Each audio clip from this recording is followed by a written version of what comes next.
In this Hogwarts Legacy video, I'm going to be showing my Severus Snape build. This is a build that focuses around the spells that he would use if he were playing in this game, based on the books and movies, as well as some potions, because what would be complete without the potions master using potions, and some of the plants in the game. Obviously, the house that you want to choose if you're playing Severus Snape is Slytherin. If you're talking about role-playing purposes, this doesn't have any impact on the spells or effectiveness of this build, but obviously he was the head of Slytherin house, so that would be the most sense here if you're trying to roleplay. However, I feel like this build also benefits Hufflepuffs. They tend to have a focus on herbology and animal creatures, so if you're playing a Hufflepuff, this is also a build that I think would be good for you. So let's jump into the spells that he uses first before we get into the potions and plants. The first one we have is Defendo. This is a sort of slashing spell. And the reason we have this one here is it's the closest to Sectum Sempra, which is the spell that he invented and you'll see in the movies and books. It's sort of a slashing spell, so this would be an obvious choice if you're playing as him. This spell hits like an absolute truck against enemies, particularly like trolls or something after they've crashed into a tree, or after you flung a rock back at them, or when an enemy is vulnerable, it hits very, very hard. So you want to try and save it for when they're vulnerable, either if they're like floating in the air, if you're using Levioso, or some other way that they become vulnerable. You can also take the Defendo Mastery talent for this, making it so that the slash will actually penetrate the first target and go through and hit any target behind. I feel like this doesn't happen that often, but still, since we're going to be using this, this would be a good talent to take. The next spell we're using in this build is Expelliarmus. This is one of the spells that Snape uses in the movies and books, and it works really well here against goblins, particularly that use melee weapons, as well as pensive guardians. You can actually disarm the melee weapons, and if you have the Ancient Magic Throw Expertise talent, which you should have in this build, you can then throw those weapons back at them for extra damage. So you definitely want to have that talent, and that's kind of the combo we're going for here. You're going to use this primarily on those enemy types as much as possible. The next spell we're using here as Snape is Levioso. The reason we're using this one is because of his spell Levicorpus, which he invented that levitates a target by their foot. Well, we don't have that spell in this game, so this is like the closest thing to that, so you're going to be able to levitate the target using this. And if you take Leviosa Mastery, you'll be able to do this to multiple targets at the same time, which is great.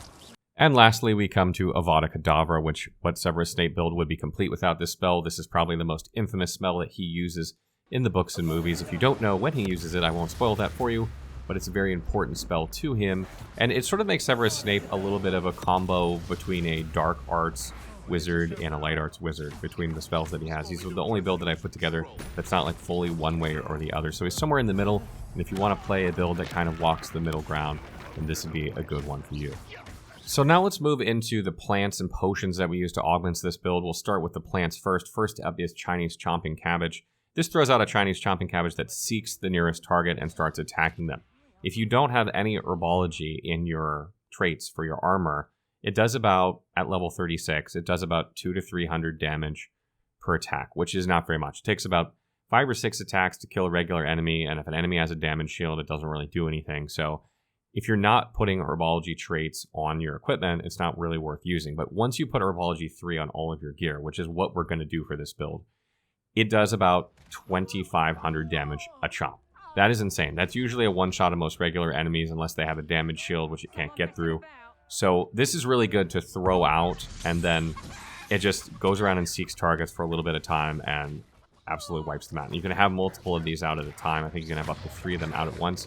And these will just go around and wreak havoc. If you're doing like a battle arena or something like that, this is really good where targets are coming from all sides. Or if you walk into a big camp and use this, it's going to go around and seek targets while you're fighting. It can really help when you're outnumbered. Next, we have Venomous Tentacula. This is sort of a turret. You deploy it and it starts sniping enemies at a distance for about 1,000 damage at this level. And it's really good. It attacks very quickly. And again, if you're in an outnumbered situation, it can just help thin out enemies while you're fighting and make your life a lot easier. You can have up to 2 of these out at once, so if your one isn't cutting it for you in a fight, throw another one down and just, keep the pressure on your opponents. And then lastly, we come to the Mandrake. This one is really, really good in this build. Again, without Herbology 3, it's practically useless. But if you have your other things out, I like to use this when I have the Chinese Chomping Cabbage out or Venomous Tentacula out. It stuns enemies all around you and deals damage in huge AoE. And the damage is great, but what's really great is the stun. Because if they're stunned and your plants are attacking, then they can't do anything while the plants are just mowing them down. And you can spam these like back to back to back to back, making it so enemies just can't do anything while, your plants are just wiping them out. So when it comes to the potions I use for this build, I really like 2 of them. I like the Focus Potion and I like the Thunderbrew Potion. You can, of course, use any potions you want. Snape is a potion master. By all means, add other potions, but I really like these 2. And the focus potion essentially reduces the cooldown of your spells. So it's really good for this because you want to be able to use them more often, and also you want to get Avada Kedavra off cooldown faster in order to be able to use it more. And then we also have Thunder Brew, which deals damage around you in an AoE, and this fits really well with the Mandrake and the concept of like the plants running around attacking things, because you use this and then thunderclouds show up and start attacking things around you, and you can keep fighting while this is happening, while your plants are attacking. You sort of get all this damage that's going on the screen that's happening while you're free to move around and attack. It's an absolutely phenomenal combo. Moving along to the talents portion of this, first up is Fertilizer. This makes it so when you use a Chinese Chomping Cabbage, you're actually going to summon 2 at the same time. So this makes it basically doubly effective, and it's going to save you, Chinese Chomping Cabbages. You're not going to have to throw out 2 when you can just throw out 1 and it's basically 2. So this will save you on crafting. This will make it more effective in combat, and it'll allow you to just use this more liberally and not have to use as many of them from your inventory.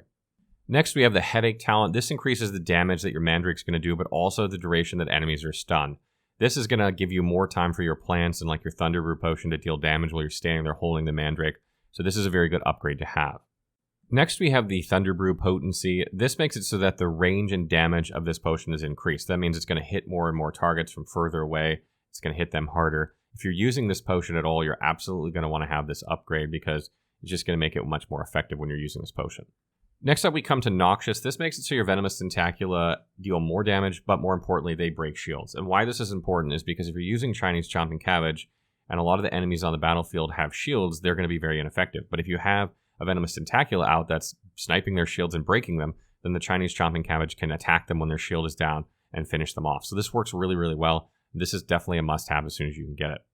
And then next is Focus Potion Potency. This makes it so that the duration of your Focus Potion increases every time you cast a spell in the spells that you have currently slotted. So you're going to use your spells regularly when this potion is up to keep the duration of this going, and that'll sort of make it so that your Avada Kedavra will come off cooldown faster, which is kind of the idea here. So you can use it more often and obviously use your spells more often as well.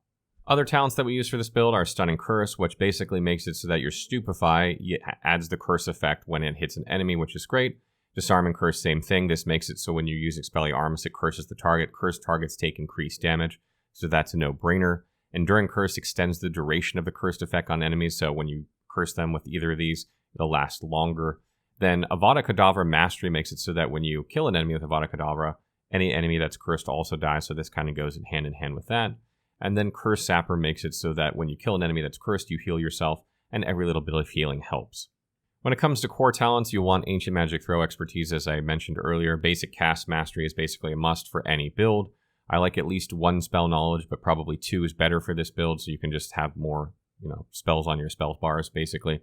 Swift is good for darting around the battlefild, and Wiggenweld Potency 1 and 2 are good for making it so that your Wiggenweld potions are actually very effective. So make sure you have those. The others are kind of optional because you don't really rely on Ancient Magic for this build, but you can have them, select them if you need more points to spend, because you will have a lot more points than this.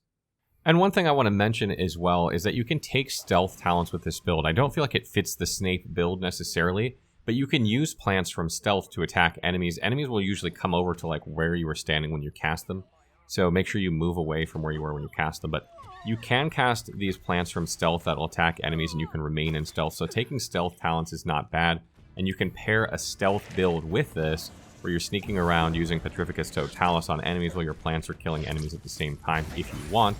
Again, I don't think that's really a Severus Snape build, but it's definitely an option if you want to use stealth with this as well. So that wraps up our Severus Snape build. I hope you enjoyed this one. This build is extremely powerful. It might be more powerful than the Voldemort build, in my opinion, if you're just talking about it doesn't really rely on one spell to like kick things off that has a huge cooldown. So if you're doing something like the battle arenas where Avada Kedavra has a really long cooldown and setting it up, cursing targets, and then using it isn't going to happen very frequently, this is much better in that scenario, and you're going to perform much better in like battle arenas using a setup like this, or when there are a lot of enemies that you just can't wipe out with one Avada Kedavra cursed cast.